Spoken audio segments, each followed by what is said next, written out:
Jimi Hendrix was supposedly broke when he died, but investigators found something strange: thousands of dollars in donations to homeless shelters under fake names. This is the secret life of generosity Jimi hid from everyone. September 18, 1970, Jimi Hendrix died in London at age 27, and the world mourned the loss of the greatest guitarist who ever lived. But in the chaos of settling his estate, his accountants discovered something that didn't make sense. Jimi should have been wealthy. He'd sold millions of records. He'd played hundreds of concerts. He'd been one of the highest-paid performers in rock and roll for the past 3 years. Yet when he died, his bank accounts were nearly empty. His manager, Michael Jeffrey, had to scramble to pay for the funeral. At first, everyone assumed mismanagement. Jeffrey was known to be shady with money. There were rumors of stolen royalties, bad contracts, money disappearing into offshore accounts. The assumption was that Jimi had been robbed by the people he trusted. Most were in Seattle, some were in New York, a few were in London, and they were all signed with different names. James Marshall, Jimi's real name; Jimi James, his stage name before he was famous; J.M. Hendrix, anonymous, sometimes just initials. Dorothy started adding up the numbers.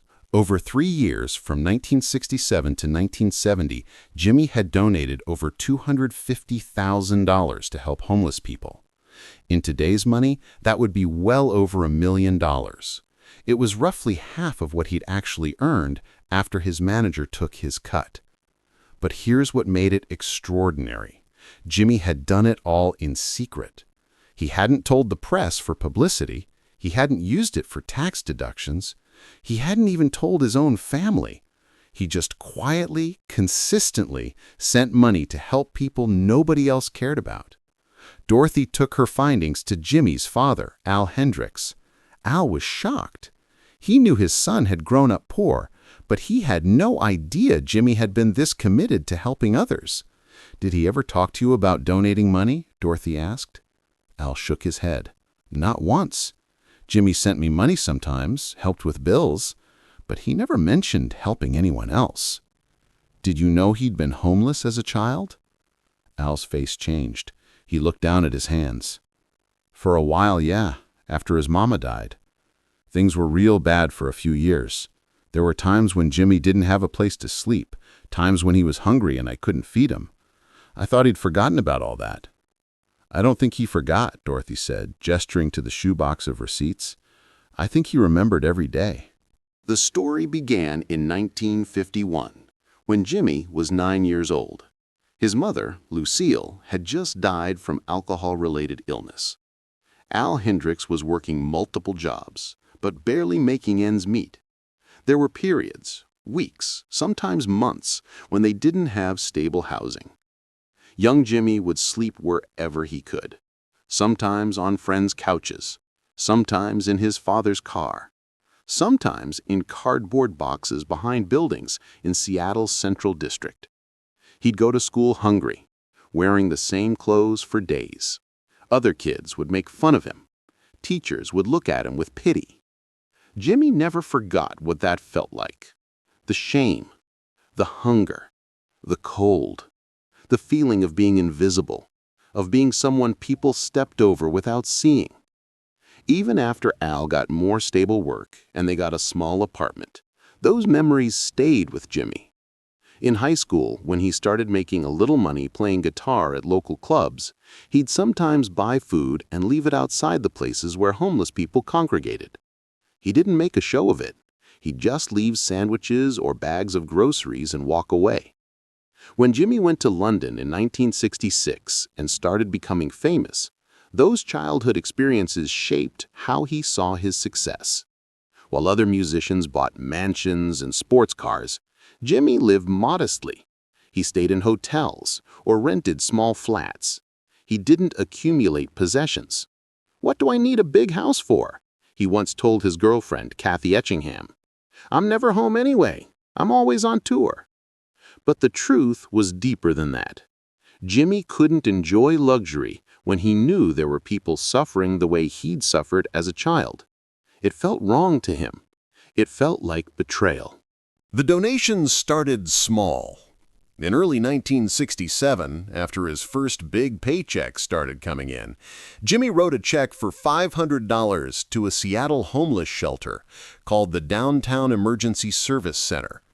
He signed it anonymous and mailed it without a return address. A week later, he sent another $500 to a soup kitchen, then another to a youth shelter, then another. His manager, Michael Jeffrey, noticed money leaving Jimmy's account, but assumed it was just Jimmy's typical carelessness with money. Jimmy was known for giving money to street musicians, buying meals for strangers, lending money to friends who never paid him back. Jeffrey thought these withdrawals were more of the same. But Jimmy was being very deliberate. He'd researched which organizations actually helped homeless people and which ones just talked about it. He'd ask people, social workers, volunteers, homeless people themselves, which shelters were good, which ones treated people with dignity. Then he'd send money, always under a fake name, always with a handwritten note that said something like, "For people who need it, no publicity please, just help them." The shelter directors who received these donations were confused but grateful. They had no idea who was sending this money. Some thought it was a wealthy Seattle philanthropist who wanted to remain anonymous. Others thought it might be multiple donors using similar language. Nobody suspected it was Jimi Hendrix. There was one person who knew the truth, though. Her name was Margaret Chen, and she was a volunteer at the Downtown Emergency Service Center in Seattle. Jimmy had met her by accident in 1967. He'd been back in Seattle visiting his father, walking through downtown late at night, when he saw a commotion outside the shelter. A young homeless man, couldn't have been more than 20, was having some kind of breakdown. He was screaming, crying, tearing at his clothes. Security was trying to restrain him, and it was getting violent. Jimmy walked over. "Hey, hold on. What's happening?"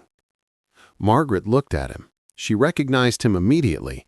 Jimi Hendrix was famous by then, but she was too focused on the crisis to care. "He's having a PTSD episode. He's a Vietnam vet. He needs help, not force." "Let me talk to him," Jimmy said. The security guards looked skeptical, but Margaret nodded. Jimmy approached the young man slowly, hands visible, non-threatening. "Hey, brother," Jimmy said softly. "It's okay. You're safe here. Nobody's going to hurt you." The young man looked at Jimmy, still terrified but starting to focus. "Were you in Vietnam?" Jimmy asked. The man nodded. "I was in the Army too, 101st Airborne. I know it's hard to come back. I know everything feels wrong, but you're home now.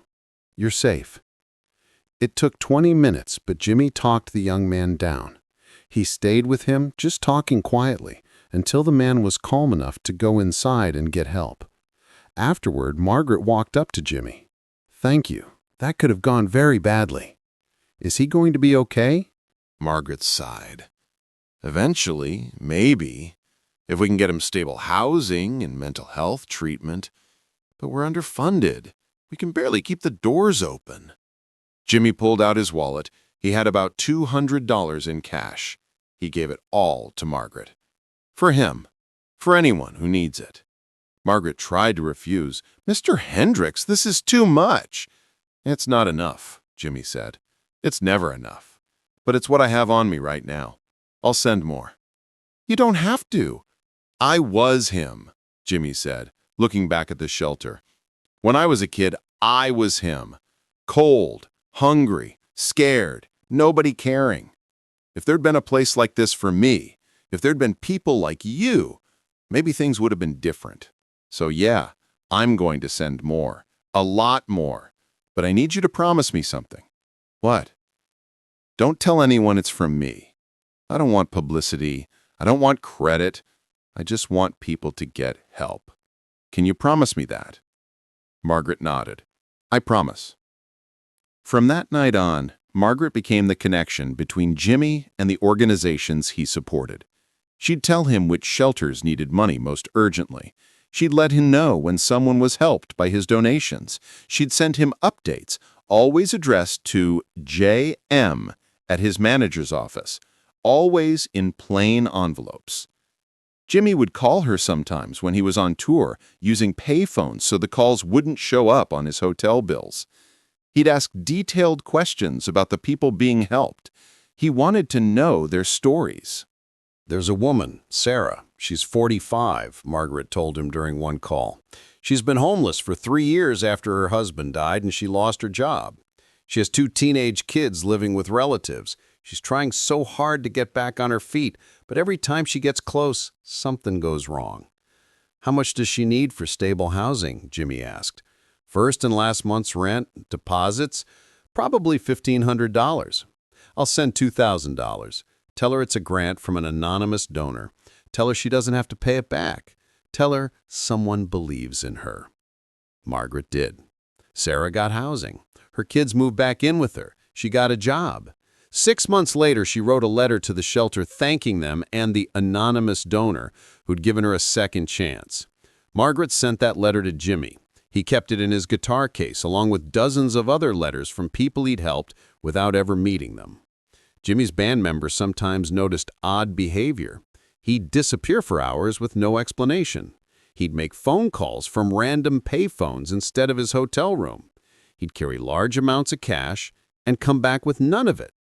Noel Redding once asked, "Where does all your money go, Jimmy? You don't live expensively, you don't buy fancy things, but you're always broke." Jimmy just smiled. "I spend it on what matters." Which is what? Making sure people don't have to sleep in cardboard boxes. Noel thought he was joking. He wasn't. In 1969, during a tour stop in New York, Jimmy's car broke down in a rough neighborhood. While waiting for a tow truck, he saw a family, mother, father, 3 young kids, living in their car. The father was apologetic, explaining they'd been evicted. He'd lost his job. They were trying to find a shelter with room for the whole family. Jimmy listened to their story. Then he walked to a nearby ATM, withdrew $5,000 in cash, the daily maximum, came back, and handed it to the father. "Get your family somewhere safe," Jimmy said. "Get back on your feet. And when you can, help someone else the way I'm helping you now." The father was speechless. He tried to ask Jimmy's name, tried to promise to pay him back. "You don't need to know my name," Jimmy said. "And you don't pay me back. You pay it forward. That's all." Jimmy's tour manager witnessed this and was furious. "That could have been a scam. You just gave away $5,000 to people you don't know." "They weren't scamming," Jimmy said calmly. "They were desperate. There's a difference. I know desperation when I see it." The pattern continued for 3 years. Every paycheck from every concert, every royalty payment, every advance, Jimmy would take half of it and funnel it to people who needed it more than he did. Sometimes through Margaret in Seattle, sometimes directly, sometimes through other organizations he'd quietly researched. He paid rent for families about to be evicted. He funded job training programs. He bought winter coats and blankets by the hundreds and had them distributed anonymously. He paid for medical care for homeless people who couldn't afford it. His manager complained constantly about Jimmy being irresponsible with money. What Jeffrey didn't know was that Jimmy was being extremely responsible, just not in the way Jeffrey cared about. After Jimmy died and Dorothy Harper discovered the receipts, she tried to find Margaret Chen to understand the full scope of what Jimmy had done.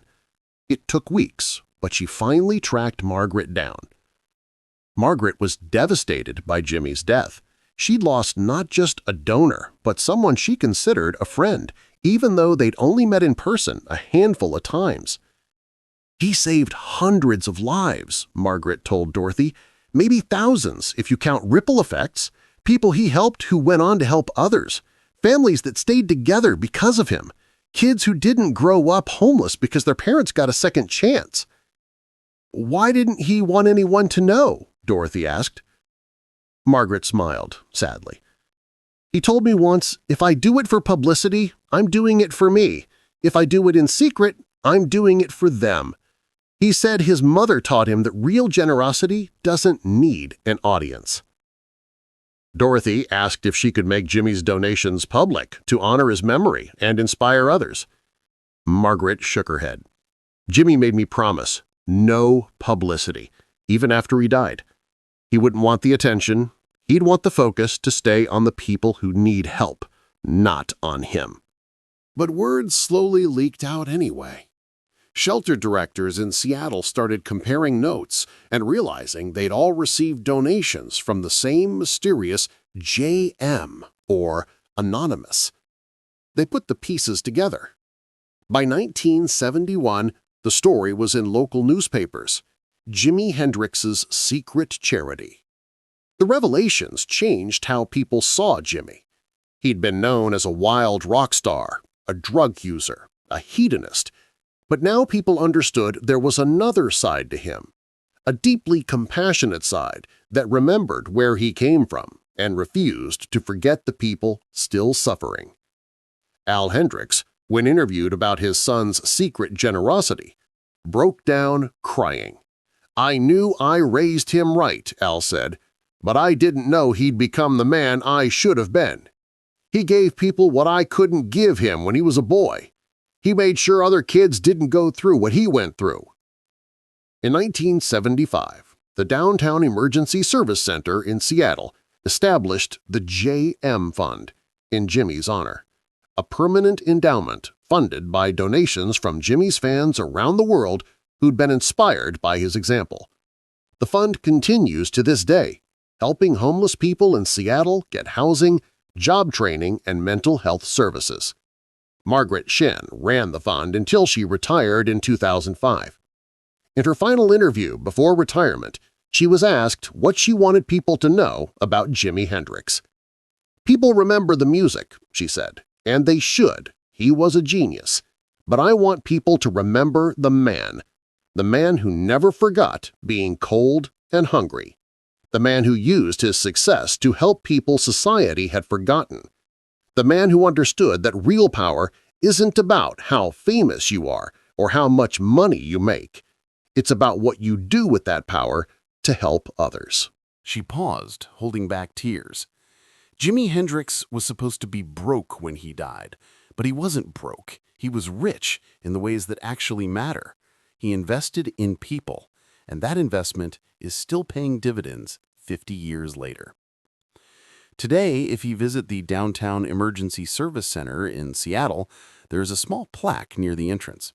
It doesn't say much, just "In memory of J.M., who never forgot and who taught us that generosity doesn't need an audience." Most people who walk past it don't know what it means, but the people it honors, the homeless, the desperate, the forgotten, they know, or at least their lives were changed by someone who cared enough to help, even when nobody was watching. Jimi Hendrix donated over $250,000 in secret because he understood something most people never learn. Real generosity isn't about getting credit.